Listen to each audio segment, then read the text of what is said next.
నేను రక్షణ పొందేశాను, విశ్వాసిని, నేను ప్రభు వాడను, నేనేం చేసినా చెల్లుతుంది. ఈ వాక్యం అంటుంది, ఈ వచనం అయ్యే పని కాదు. ఎవరి లెక్కలు వాళ్ళకు ఉంటాయి. వాని క్రియల చొప్పున ప్రతి వానికి జీతం ఇస్తాడు.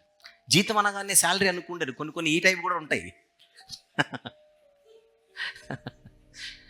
అంటే అందరి లెక్కలు దేవుడు ఖచ్చితంగా సెటిల్ చేస్తాడు, అసలు డౌట్ లేదు. ఎందుకంటే దేవుడు నీతిమంతుడు కనుక నీతిని కనుపరిచి తీరుస్తాడు.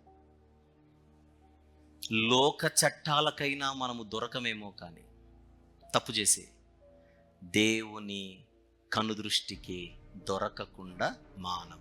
ఎప్పుడు గుర్తుపెట్టుకోవాలి, మన విశ్వాసుల మైండ్ వచ్చుగాక, భక్తిపరుల మైండ్ వచ్చుగాక, మనం ఏదైనా తప్పు చేస్తే చచ్చిపోయే లోపు దానికి పనిష్మెంట్ ఇచ్చిన తర్వాతనే చంపుతాడు, ఊరికనే చంపడు.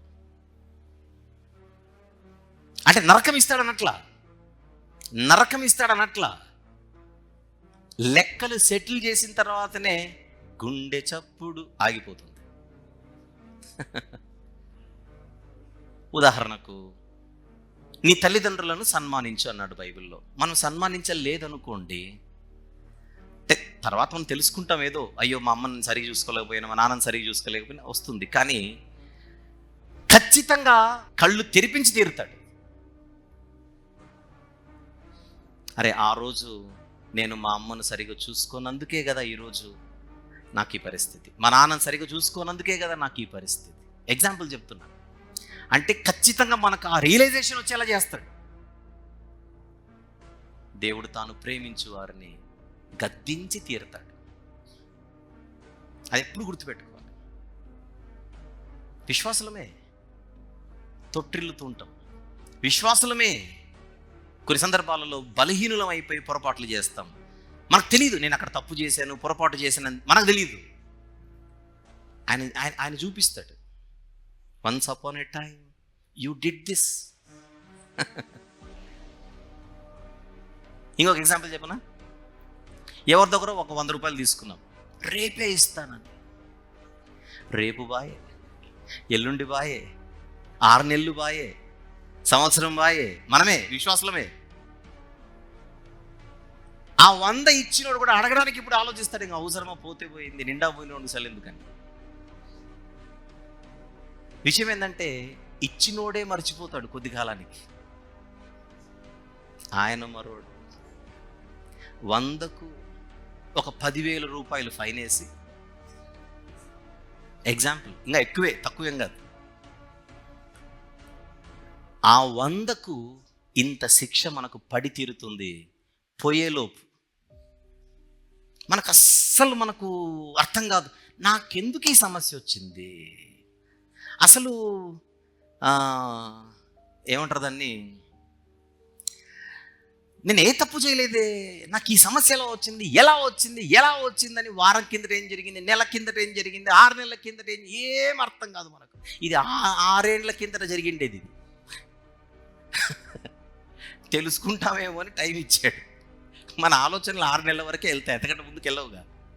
ఇది ఎప్పుడో 6 ఏళ్ల కిందట జరిగింది. ఇప్పుడు సెటిల్ అవుతుంటాయి లెక్కలు.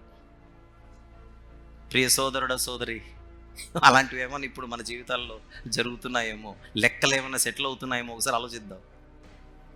ఎందుకిలా ఆన్సర్లు రాకపోతే ఈరోజు ఆన్సర్ దొరుకుతుండొచ్చు బహుశా. భార్యకు అన్యాయం చేస్తే ఆ భర్త పోయేలోపు నేర్పిస్తాడు, నువ్వు తప్పు చేసావు. భర్తకు అన్యాయం చేస్తే ఆ భార్య పోయేలోపు నేర్పిస్తాడు, నువ్వు తప్పు చేసావు. పిల్లలకు అన్యాయం చేస్తే తల్లిదండ్రులు పోయేలోపు నేర్పిస్తాడు, మీరు పిల్లలకు అన్యాయం చేశారు. తల్లిదండ్రులకు అన్యాయం చేస్తే ఆ పిల్లలకు నేర్పిస్తాడు, నువ్వు తప్పు చేశావు. ఆఫీస్లో తప్పు చేస్తే ఆ లెక్కలు కూడా చూపిస్తాడు, నీ బాస్కు నువ్వు అన్యాయం చేశావు. బాసే తప్పు చేస్తే ఒకప్పుడు నీ దాసునికి, నీ దగ్గర ఉన్నటువంటి ఆ ఉద్యోగికి నువ్వు ఈ తప్పు చేసావు, అన్యాయం చేశావు.